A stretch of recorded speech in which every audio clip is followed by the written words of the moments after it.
एक ऐसा अनाथ बच्चा जिसे पूरी दुनिया ठुकरा देती है और उसे एक काफ़ी स्ट्रेंगेस्ट डीमन पालता है और अपनी सारी नॉलेज इस बच्चे के अंदर ट्रांसफ़र कर देता है, जिससे ये आगे चलकर डीमन लॉर्ड आर्मी में एक काफ़ी ख़तरनाक कमांडर बन जाता है और उन सभी को ऐसे लीड करता है जैसे कि आज तक किसी ने भी नहीं किया। यहाँ तक कि इसकी पावर्स इतनी हाई लेवल की होती हैं कि यह उन्हें छुपा कर रखता है और कोई भी इसके बारे में नहीं जानता, यहाँ तक कि डीमन लॉर्ड भी नहीं। लेकिन इस कहानी में एक ट्विस्ट है कि यह बंदा एक इंसान है और डीमन लॉर्ड आर्मी को सर्व कर रहा है और यह अपनी ह्यूमन आइडेंटिटी को छुपाने के लिए एक मास्क का यूज़ करता है। और इस सच्चाई के बारे में ना तो डीमन लॉर्ड जानते हैं और ना ही बाकी के डीमंस। तो भाई सच में ये इन्हें काफ़ी इंटरेस्टिंग होने वाली है। तो अपना थोड़ा सा टाइम निकाल कर इस एने को ज़रूर से वॉच करना।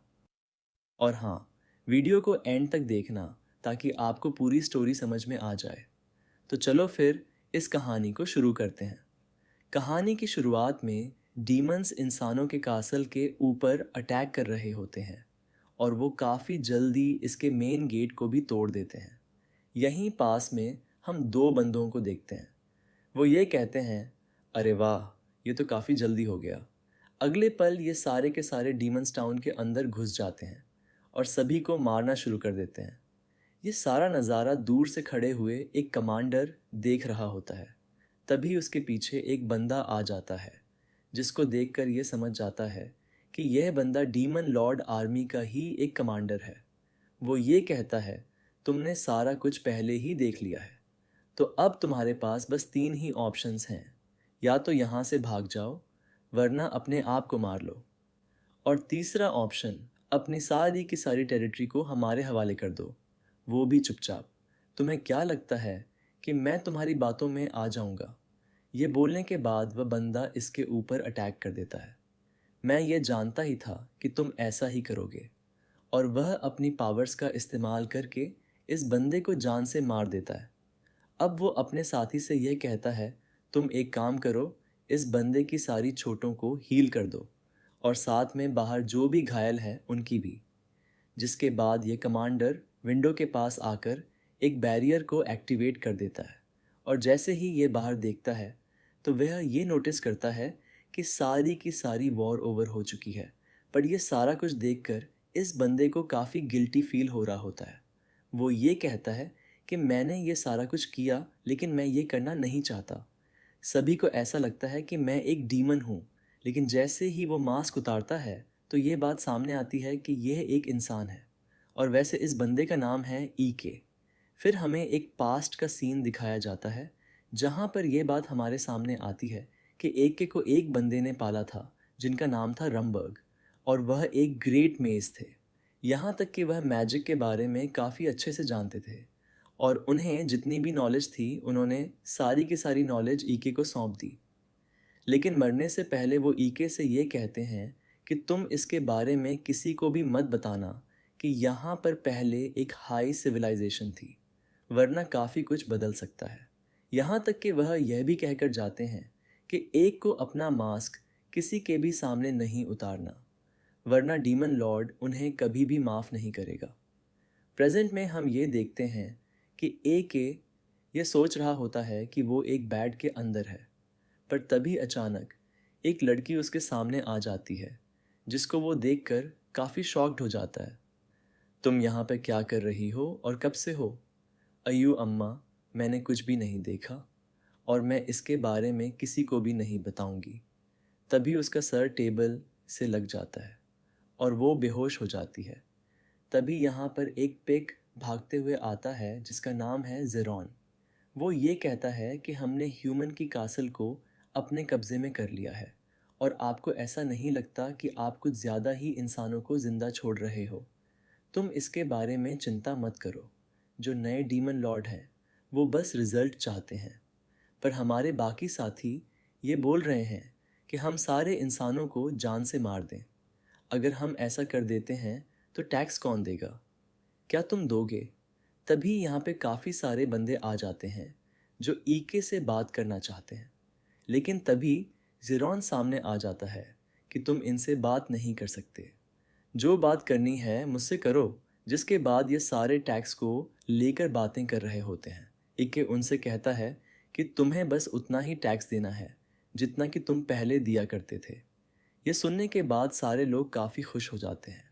लेकिन एक बात याद रखना, अगर तुमने डीमन लॉर्ड की आर्मी से गद्दारी की तो तुम सारे जान से मारे जा सकते हो, और यह पहली और आखिरी वार्निंग है। यह सुनते ही इन सभी की फट जाती है। लेकिन तभी ईके यहाँ से टेलीपोर्ट हो जाता है, और जहाँ पर वह आता है उसके पीछे एक काफ़ी बड़ा गोलम होता है जो कि उसे देखते ही उसके ऊपर अटैक्स करना शुरू कर देता है। पर ईके भी उसके सारे अटैक से बड़े आराम से बच रहा होता है और अपनी पावर्स का इस्तेमाल करके उसे एक ही झटके में ख़त्म कर देता है। अरे वाह, तुम्हें देखकर यकीन नहीं हो रहा है कि तुम वही छोटे बच्चे हो जो कि पहले अपने ग्रैंडफादर के पीछे छुपा करते थे। लेकिन आज तुम काफ़ी स्ट्रैंग हो चुके हो। जिसके बाद हमें इस लड़की के बारे में बताया जाता है जिसका नाम है कैफेरो, और यह भी डीमन लॉर्ड की आर्मी में 7th कॉर्प्स की कमांडर है।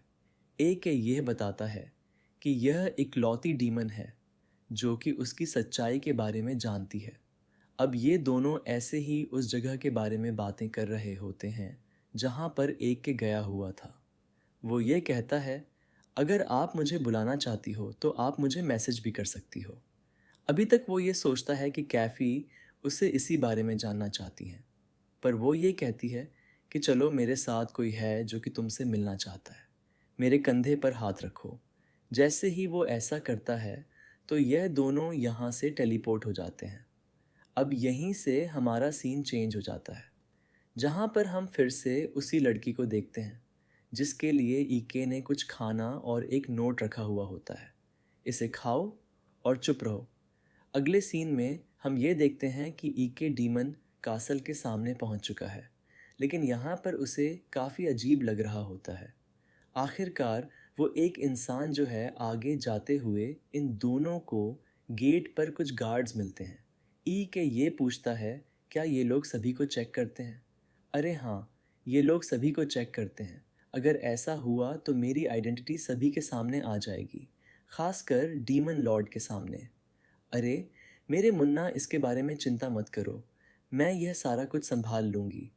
यह बोलने के बाद वह एक की बॉडी में काफ़ी सारा मैजिक डालना शुरू कर देती है जिससे उसकी बॉडी ग्लो कर रही होती है। यह देखकर सारे गार्ड्स काफ़ी चौंक जाते हैं। वो ये कहते हैं कि हमें रोमबका के ग्रैंड सन से यही उम्मीद थी। तुम अंदर जा सकते हो, और वैसे भी रोमबक को कौन नहीं जानता। जिसके बाद ये दोनों अंदर आ जाते हैं।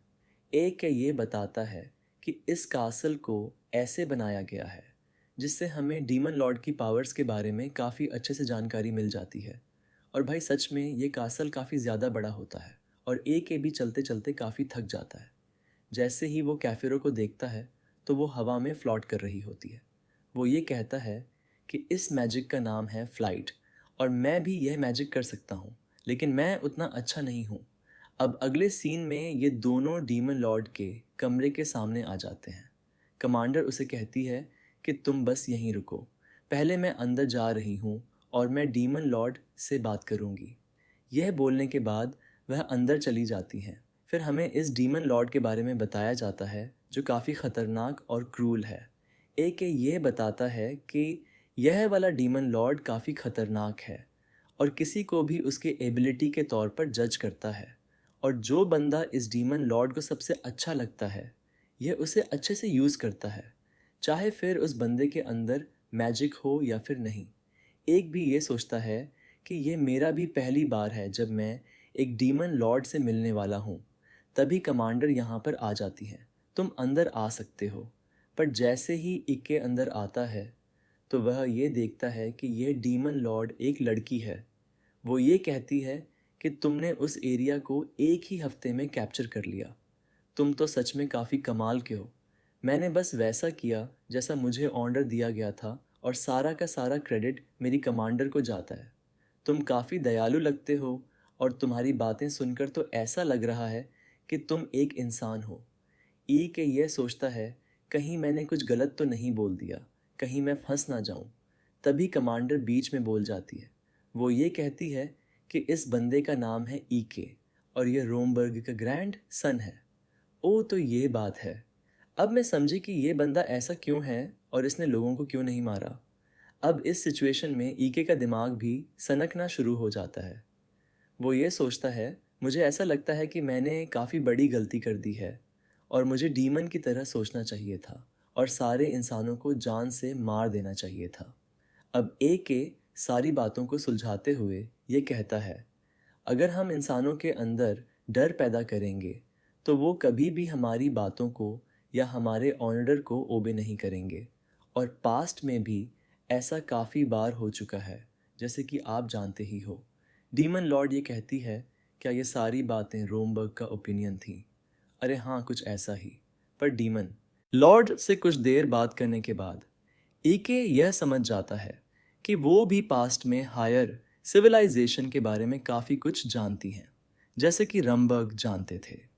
तभी अचानक वो टेलीपोर्ट होकर एक के सामने आ जाती हैं और वो ये कहती हैं कि तुम बाकी डीमन से काफ़ी अलग हो और अगली बार जब तुम मुझसे मिलो तो प्लीज़ अपना ये मास्क हटा लेना, क्योंकि मैं तुम्हारा असली चेहरा देखना चाहती हूँ। ये बोलने के बाद वो यहाँ से चली जाती है। उनके जाती इक्के अपना मास्क उतार देता है और काफ़ी नर्वस लग रहा होता है। कमांडर उससे कहती है कि तुम तो एक नंबर के फट्टू हो। अब ये दोनों ऐसे ही डीमन लॉर्ड के बारे में बातें कर रहे होते हैं। कमांडर ये कहती है कि शुगर मनाओ, उन्होंने तुम्हारा मास्क नहीं उतरवाया, वरना तुम्हारी बैंड बज जाती। अब अगले सीन में ए के दोबारा से उसी जगह पर आ जाता है जहाँ पर इस लड़की ने का सारा खाना खा लिया होता है और वो घोड़े बेचकर सो रही होती है। जैसे ही ए के उसे उठाता है तो यह लड़की काफ़ी शॉक्ड हो जाती है। मैंने तुम्हारा चेहरा नहीं देखा, प्लीज़ मुझे मत मारो, मुझे यहाँ से जाने दो प्लीज़। अच्छा ठीक है, मैं तुम्हें मारने वाला नहीं हूँ, पर मुझे ये बताओ कि तुम्हारा नाम क्या है। वो ये कहती है कि मेरा नाम है 13। क्या 13 काफ़ी अजीब नाम है। वो ये बताती है कि वह एक स्लेव है और उन्हें ऐसे ही नंबर से रेफ़र किया जाता है। अब ईके उसे कहता है कि मैं तुम्हें ऐसे ही जाने नहीं दे सकता, क्योंकि तुम्हें मेरी असलियत पता है तो मैं तुम्हारे साथ क्या करूं। यह सुनते ही तेरे की हालत टाइट हो जाती है। वो ये कहती है कि मैं इसके बारे में किसी को भी नहीं बताऊंगी, प्लीज़ मुझे जाने दो। वैसे इस लड़की का असली नाम है सैडी। तभी एक के उसे कहता है कि मैं तुम्हें एक ही शर्त पर छोड़ सकता हूँ, तुम्हें मेरी स्लेव बनकर रहना होगा।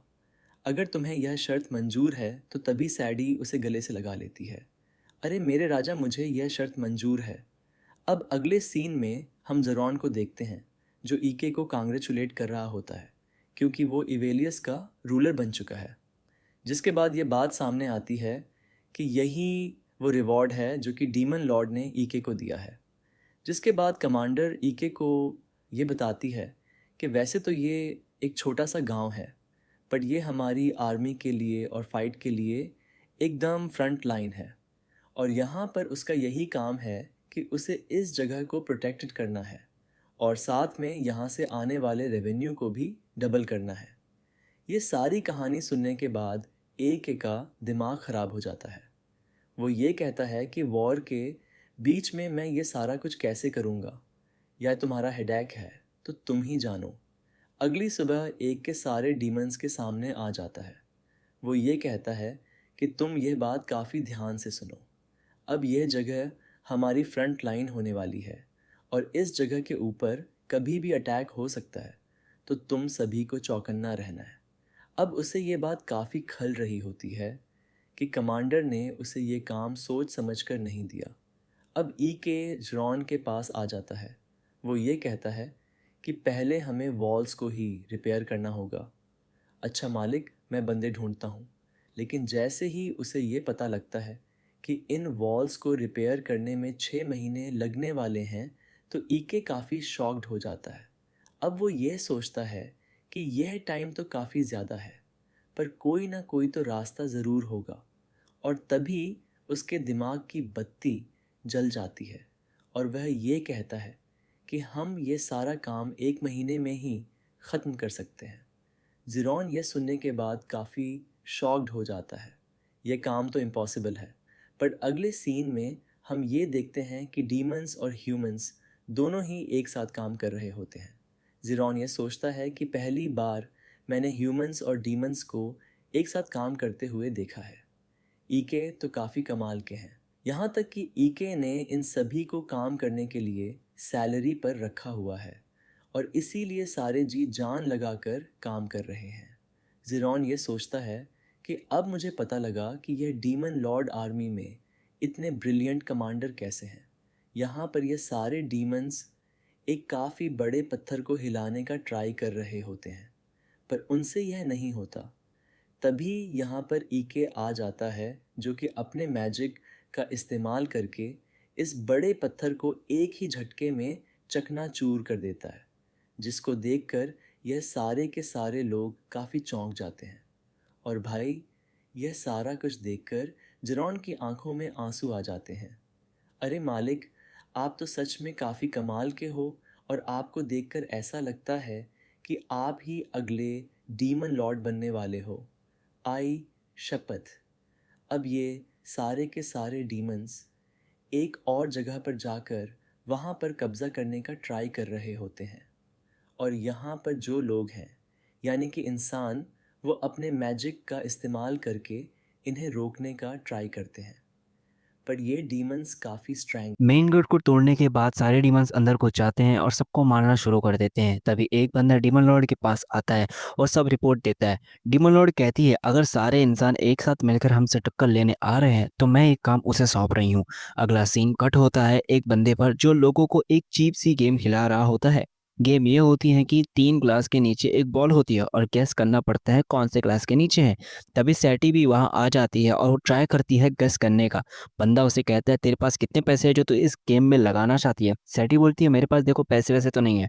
ये सुन के उस बंदे की नीयत बिगड़ जाती है और वो कहता है अगर पैसे नहीं है तो अपनी बॉडी वगैरह को दांव पर लगा दे। जैसे ही वो गेम स्टार्ट करने लगता है सारे ग्लास हवा में उड़ जाते हैं। बाकी के लोग ये देखकर चिल्लाते हैं अबे ओए, तू तो हमें उल्लू बना रहा था, बॉल तो कहीं है ही नहीं, चल पैसे वापस कर।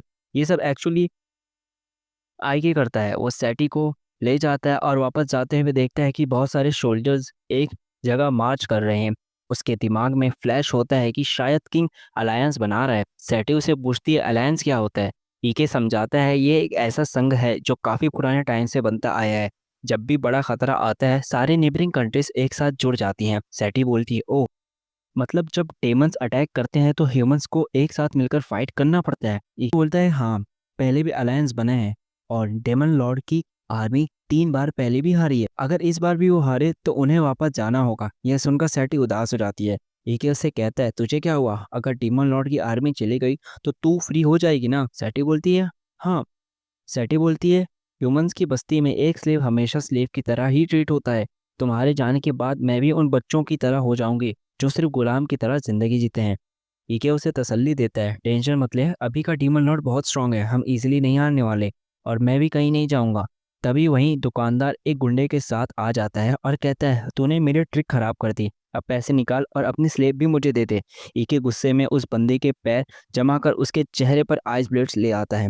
बंदा चिल्लाता है क्या कर रहा है तू, मुझे छोड़ दे। ईके अपने आइस क्रिस्टल से उसकी चड्डी टाइट कर देता है और कहता है मुझे सच बता ये आर्मी कहाँ जा रही है। पहले तो बंदा चुप रहता है लेकिन ईके के डराने के बाद बोल पड़ता है यहाँ एक नया अलायंस बना है जिसका नाम है अलायंस ऑफ किंग्स। लेकिन एक पार्टी ऐसी है जो अलायंस होने से पहले ही डीमन लॉर्ड की आर्मी पर अटैक करना चाहती है। ये सोल्जर्स वहीं जा रहे हैं। ये समझ जाता है कि ये लोग बस नाम कमाने और अपना रैंक ऊपर करने के लिए ये कर रहे हैं।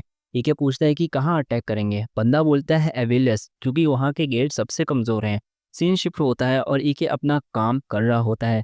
तभी एक लड़की उसके सामने आ जाती है और कहती है ईके, तू इतने टाइम से कहाँ था, तेरा कोई पता ही नहीं था, और ये लड़की कौन है तेरे साथ। तभी सैटी आ जाती है और कहती है मैं इनकी मेड हूँ। लड़की उसे स्नेल करते हुए बोलती है मेड, तू तो बहुत अगली है। ईके एक काम कर, इसे भेज दे और मुझे अपनी मेड बना ले। ये सुनकर सैटी को भी गुस्सा आ जाता है, इसकी भैंस की टांग ये कहाँ से आ गई। और सीन कट होता है रोजर आर्मी वेयर जो एवेलिस पर अटैक करने के लिए तैयार होती है। रोज़ेरा की आर्मी पूरी तरह तैयार होती है। उनके लीडर कहते हैं चलो अपने काम पर लग जाओ, लेकिन अगले ही पल ज़मीन के अंदर से कई सारे स्केलेटन्स निकल आते हैं। सोल्जर्स कहते हैं आगे बढ़ते रहो, ये स्केलेटन्स हमारा कुछ नहीं बिगाड़ सकते। पर उसके तुरंत बाद और भी ज़्यादा डीमंस आ जाते हैं और उस फाइट में एक बंदा वहीं मर जाता है। इस सीन को देखकर क्लियर होता है कि डीमंस इन सब पर भारी पड़ रहे हैं। आर्मी मजबूर होकर रिट्रीट कर जाती है। ज़ेरोन ये सब देखकर कहता है व्हाइट नाइट्स ने अच्छा काम किया, पर सही बात यह है कि वो लोग वापस चले गए। और वो कॉम्प्लीमेंट देता है कि ये सब आपके साथ होने की वजह से पॉसिबल हो पाया। पर तभी अचानक एक तीर ईके पर अटैक करता है और वो बेहोश हो जाता है। जब ये खबर रोज़ेरा के कमांडर तक पहुंचती है तो गुस्से से बोलते हैं एलिस्टर ने ऐसा कैसे किया, उसने आर्मी के साथ रिट्रीट क्यों किया। अब मैं इन किन को क्या जवाब दूंगा, मेरी तो नाक कट जाएगी। इधर ईके होश में आता है और देखता है कि कमांडर उसके साइड में बैठे हैं। ईके पूछता है आप यहाँ क्या कर रही हो। कमांडर मुस्कुराकर बोलती है अरे मेरे राजा, तुम मुझसे ऐसे सवाल क्यों कर रहे हो, मैंने तुम्हारी जान बचाई है। ईके कंफ्यूज होकर पूछता है मुझे हुआ क्या था। कमांडर समझाती है कि तुम्हें एरो लगा था और तुम बेहोश हो गए थे, मैंने ही तुम्हें हील किया। फिर वो ईके को एक वार्निंग देती है इस फाइट के दौरान एक भी इंसान नहीं मरा। तुम डीमन लॉर्ड को क्या जवाब दोगे, कहीं ऐसा ना हो कि वो तुम पे शक करे। ईके कहता है मैं एक ऐसा रास्ता ढूंढ रहा हूँ जहाँ ह्यूमंस और डीमंस एक साथ शांति से रह सके। कमांडर उसे बोलती है तुम एक इंसान हो, हमारी तरह डीमन नहीं, तुम्हें थोड़ा आराम करना चाहिए। ई के एरो को देखकर सोचता है मुझे पीछे से अटैक हुआ, इसका मतलब है किसी ने अंदर ही से अटैक प्लान किया, मतलब कैसल के अंदर ही कोई दुश्मन मौजूद है। तभी वो डीमन लड़की ललित आ जाती है और ईके से चिपकना स्टार्ट करती है। जैसी ही सैटी ये देखती है वो भी तुरंत ईके के पास आ जाती है। डीमन लड़की उसे भी चढ़ाते हुए बोलती है तू इंसान है, ईके के इतने करीब मत आ, और भी ज्यादा चिपक जाती है। सैटी को गुस्सा आ जाता है और दोनों लड़कियां लड़ना शुरू कर देती है। जेरन वहां आकर तुरंत डीमन लड़की को उठाकर बाहर फेंक देता है। वो चिल्लाती है तुम मेरे साथ ये क्या कर रहे हो, दरवाज़ा खोलो। सैटी ये देखकर होश हो जाती है और कहती है तुमने बहुत अच्छा काम किया। फिर एक अपने साथी से कहता है मुझे उस सोल्जर के बारे में पता लगाना है जिसने मुझ पर अटैक किया। और उसे खबर मिल जाती है कि जिस लड़की ने उस पर अटैक किया था यानी एलिस्टर, वो अभी प्रिजन में है। नीले वहाँ जाने का फैसला करता है और उसके साथ वही डीमन लड़की ललित भी होती है। वो छेड़ते हुए बोलती है हम दोनों यहाँ अकेले हैं, क्यों ना थोड़ी मस्ती करें। ईके गुस्से से कहता है अगर मेरे साथ चलना है तो चुपचाप चल। आगे जाकर गार्ड्स दिखाई देते हैं। ईके सोचता है कि मैं अंदर कैसे जाऊं। तभी ललित आगे बढ़कर एक गार्ड को नॉकआउट कर देती है और उसकी कीज ले लेती हैं। दोनों टॉप फ्लोर की तरफ जा रहे होते हैं पर रास्ते में और गार्ड्स आ जाते हैं। ललित कहती है तुम बस आगे जाओ, इन सबको मैं संभाल लूंगी। ईके जाने लगता है पर पीछे से आवाज आती है गार्ड्स के चीखने की और मुड़कर देखता है तो ललित ने सबको ब्रूटल तरीके से मार गिराया होता है। फाइनली ईके उस रूम तक पहुंचता है लेकिन एलिसर वहां नहीं होती। तभी अचानक एक लड़की उस पर अटैक कर देती है। ईके इजीली बच जाता है और वो बार बार उस पर अटैक करती है। ईके एक ही झटके में उसे गिरा देता है और कहता है मेरा बस एक ही सवाल है, क्या तुमने पिछली बैटल में मुझे मारने के लिए एक असैसिन भेजा था।